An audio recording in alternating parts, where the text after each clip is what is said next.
गलाघाट जिल्लानि बे 90थि बोसोरसालिया 3 बोसोरिया जथुम्मानि जिखिनि कनफारेन्स जादों बेयाव कनफारेन्स जानायाव फैनानै मोजां मोनदों जे गलाघाट जिल्लानि बहाय गासै रायजो राजाखौ नोजोर होदों जे बहाय गावनि जिखिनि गुदि धोरोम बाथौ धोरोम बे बाथौ धोरोमखौ अनसायनायखौ नुदों जे गोबां जिल्लानि खना खनला बा बियाबनि मानसिया गामिनि मानसिफोरा बहाय बाहागो लादों आरो थानसालियाव जिखिनि बावनाय थिनाय आरो जिखिनि आर'ज खालामनाय बे आर'ज खालामनायाबो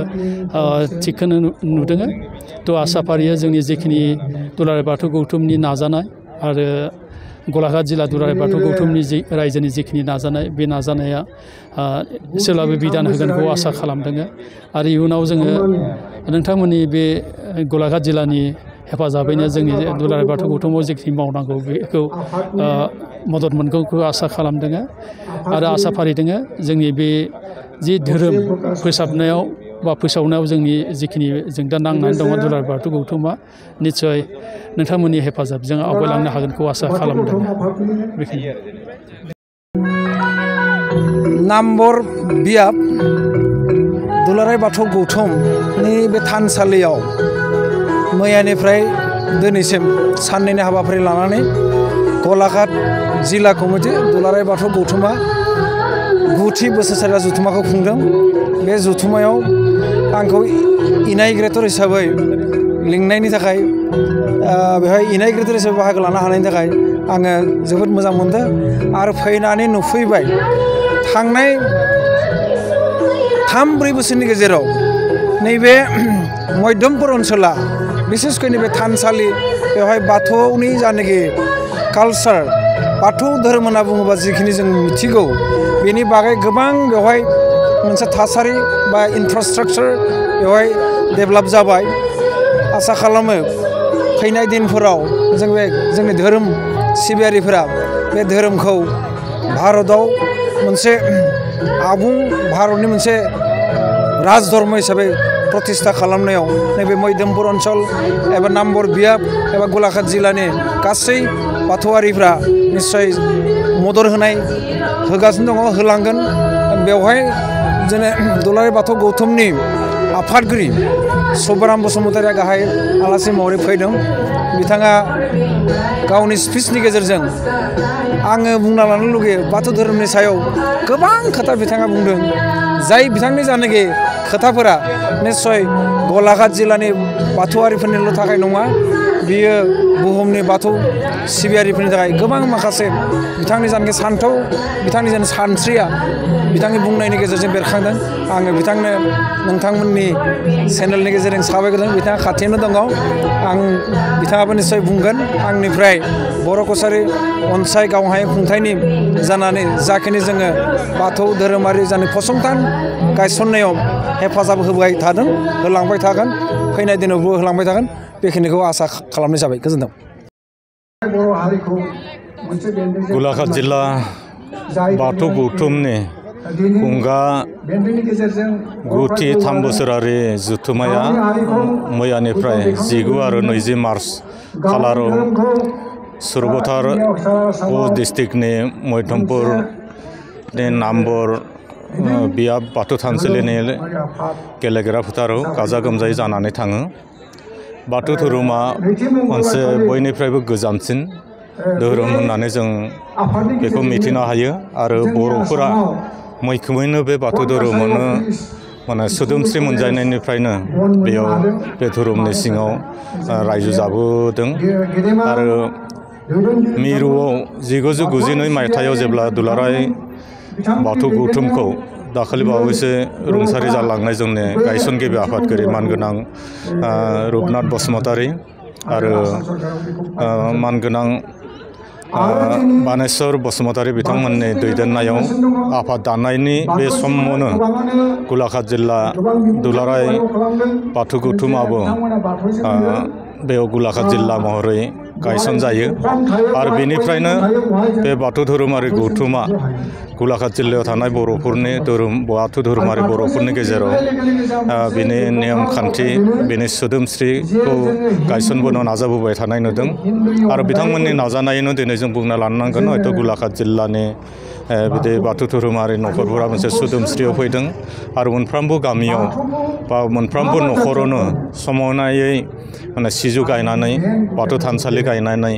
गुबुन गुबुन जिल्लानि बा बुहुमाव थानाय बर'फोरनि बाथौ धोरोमारि ओनसोल बा नखरफोरजों समानै आवगायफानो सिगां लांनो हादों आरो जों बेखौ बुंनानै लानानै मोजां मोनो जे गलाघाट जिल्ला बाथौ धोरोमारि गौथुमाबो मिरुनि सिङाव थानाय जायफोर जिल्ला दङ बेनि गेजेरावनो मोनसे मख'जाथावना मोनसे बियो जिल्ला आरो बेहाय बे बाथौ धोरोमारि गौथुमनि गलाघाट जिल्ला गभर्नमेन्टनि गोदान आफाद दाबाय गोदान आफादाव बिरेस्वर बर'खौ आफादगिरि आरो मणिकान्त बसुमतारीखौ गाहाय नेहाथारि हिसाबै सायख'नानै मोनसे 3 बोसोरनि थाखाय आफाद दानानै लादों आं बिथांमोन साफ्रोमनोबो आंनि गोसो गोरबोनि हामलायनायखौ आं जासियो आरो बे हाबाफारियाव मिरु बाथौ गौथुमनि आफादगिरि मानगोनां सभाराम बसुमतारी बिथाङा फैदोंमोन आरो फैनानै बिथाङा आथिखालाव बाथौ धोरोमा लानाय गोबां बिथिंफोरखौ आरो बाथौ धोरोमनि गेजेरजों जों सोदोमस्रि जानो हानाय बा माबानाय बाथ्राफोरखौ बिथाङा बुंदों बर' कसारी गावहायुङारि खुंथायनि मासिगिरि मानगोनां अनिल बसुमतारी बिथाङाबो जोंनि गेजेराव नुजाफैदोंमोन बिथाङाबो खुंथाया बे बर' माने बाथौ धोरोमारि बिथिंफोरनि सायाव लानाय हाबाफारिफोर आरो गुबुन गुबुन बिथिङाव जे बर'फोरखौ जौगाहोनाय बा बायदि बिथिंफोरखौ धोरोमनि तत्त्वफोरनि सायाव अनिल बसुमतारी बिथाङाबो बुंबाय आरो जोंनि बाहाय गलाघाट जिल्लायाव जेसेबां माहारियारि आफादफोर दङ बे माहारियारि आफादफोरनि दैदेनगिरिफोरा मोनफ्रोमबो आफादनिनो दिनै गेवलां मेलाव बाहागो लादों थान्दैफोराबो गाजा गोमजायै बाहागो लानायखौ नुनो मोन्दों आं सानो बियो बाथौ धोरोमखौ जौगाहोनायाव बाथौ धोरोमखौ मेहेर गोनांसिन खालामनायाव गलाघाट जिल्लानि बाथौ धोरोमारि नखरफोरनिबो गोबां बिहोमा थागोन आरो बे बिहोमाखौ बेनि धाराबाहिकखौ बेनि बोहैथि दाहारखौ जेब्लायबो गलाघाटनि बाथौ धोरोमारि दैदेनगिरि आरो नखरफोरा आवगायलांनायाव बुहुमनि बर'फोरजों समानै सिगां लांनांगोन आं बेनि थाखाय बयनिसिमबो खावलायना थाबाय आरो जथुम्माखौ जाफुंहोनायनि थाखाय मोनफ्रोमबो बिथिंनि साफ्रोमबो सुबुंफोरनिसिम आंनि गोसो गोरबोनि हामलायनायखौ खनसे जासिबावनाय जाबाय 2022 सननिफ्राय 2025 सनसिम जि मोनसे आंखौ गोथार बाथौनि मोनसे बिबान होनानै गलाघाट जिल्लानि रायजो राजाया जानजि खाफ्रानानै जेरैबायदि खामानि मावनो होदोंमोन बे लेखायै आं 2022 सननिफ्राय नैबे 25 सनसिम बोसोरथाम हानायखिनिखौ मावबाय रायजो राजाया जेरै सान्दों बेबादि जायाबो जानो हागौ दा आंनि जि हानाय केपासिटि बे मथे मावबाय बेयाव माबाफोर गोरोन्थिबो जालांनो हागौ गोरोन्थिनि थाखाय निमाहा बिबाय आरो जायफोरखौ मावनानै मोनसे मोजां खामानि मावनो हाबाय बेखौ आं गावनि तरफनिफ्रायबो गोग्गानाय मोनगोन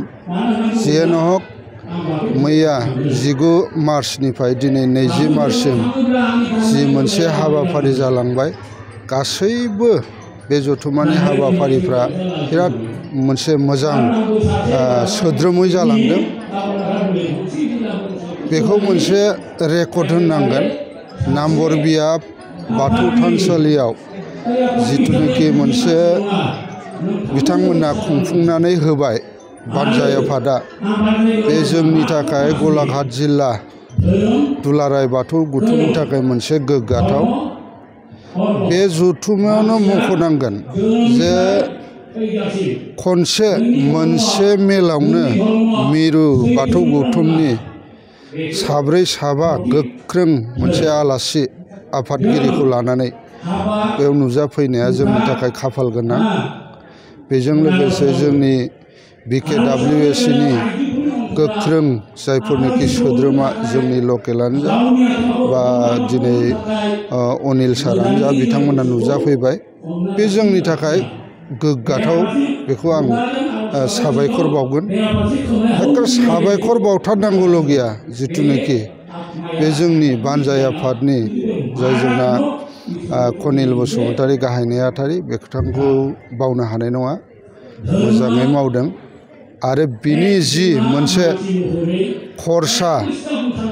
ओरैबादि 9-10 लाख थाखाजों जे बे मोनसे ओरैबादि मोनसे मोजां कनफारेन्स जथुम्मा खुंफुंनो हादों बे मोनसे जोंनि गलाघाट जिल्ला दुलाराय बाथौ गौथुमनि बिराद गोग्गाथाव बाथ्रा होननानै आं सानो आरो दिनै बे जथुम्मायावनो जों खनसेयैनो जे जोंनि जिथुनाखि गोदानै दाफुंनाय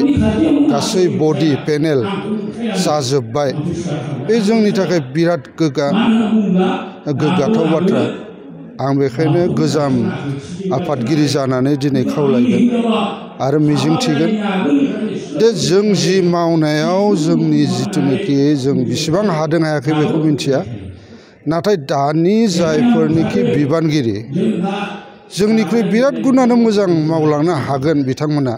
आं बेखौ एखेबारे मिजिंथियो आरो बिथांमोननि जि मावगोन बादि मोनसे गोसो बे मोनसे बेरखांदों आं जायफोरनिखि गोदान दैदेनगिरि आं बिथांमोनखौ आंनि गोसो गोरबोनिफ्राय बोर सारसिगोन बिथांमोनहा निस्सय मावलांनो हागोन लाइमोननिबो जायफोरनिखि दैदेनगिरि बेबो फ्राय दाफुंजोबनाय जाबायानो जायफोरनिखि आफादगिरि नेहाथारि दादों आंनि नोजोराव थारमाने गुबुना माब्रै नुदों आं बेखौ मिथिया खुब मोजां जादों मोजां मोनसे आफाद दादों आं बिथांमोनखौबो आंनि गोसो गोरबोनि बोर सारस्रियो जोबथारनायाव दिनै गेवलां मेलनिफ्राय एखे कालचार नाइट हारिमु बिलिफांसिम जाय बिथांमोना खस्थ' खालायनानै गुतै हाबाफारियाव नांथाबबाय आं बिथांमोनसिम साबायखर बावगोन लोगोसेयैनो बानजाय आफादनि जाय बिथांमोना सान हर खस्थ' खालायबाय बिथांमोनखौ आंनि गोसो गोरबोनिफ्राय बांसिन अननाय जागोन जोबथारनायाव बे बोसोरथामनि हाबायाव माबाफोर सोरखौबाफोर दुखु होफ्लांदोंबा गासैखौबो बावलायनानै आरो फिन जायफोरनिखि गोदानै बिबान मोनदों बिथांमोनजों जानजि खाफ्रानानै धोरोम जौगानायनि खाथिरथायाव जों बयबो आवगायनांगौ बयबो आखां दैखांनानै साग्रिद जानांगौ आं बेखौनो मिजिंथिनानै आंनि बिबुंथिखौ एसेयावनो फोजोबबाय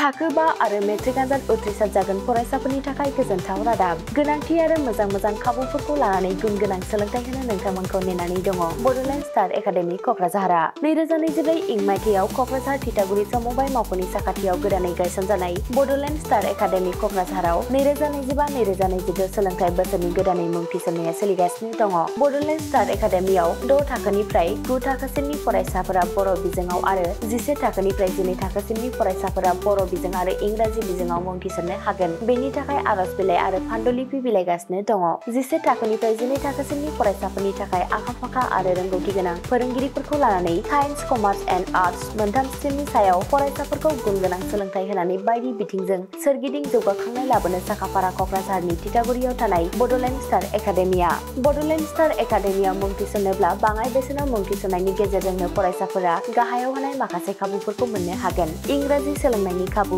साखोन-सिखोन थाखो खथा बिजाब बाख्रि BPL थाखोनि फरायसा फरायसुलिफोरनि मुं थिसननायाव 20% मासुल रेहाय होनाय बेजों लोगोसेनो नोंथांमोनहा JEE नीट आनजादनि थाखाय बेसेन नाङै फोरोंथाय मान्थलि मक टेस्ट जिउ राहा दानाय बायदि गियानलु आयदाफोरनि उफ्रा सोलोंफारिफोरनि खाबुफोरखौ मोननो हागोन हौवासा आरो हिन्जावसाफोरनि थाखाय मुलाम्फा गोनां मोजां जामुं आरो मोजां थाग्रा खथानि खाबु गोनां हस्टेलनि खाबुफोरखौबो मोननो हागोन बिदिब्ला गोबाव खालामाजासे नोंथाङाबो बड'लेण्ड स्टार एकाडेमियाव थाबैनो मुं थिसननायनि थाखाय सुलाद लादो आबुङै मिथिनो थाखाय जानबुं अनजिमा 6000349997 एबा 7638008149 एबा 6003494371 आव फोनांजाब खालामदो।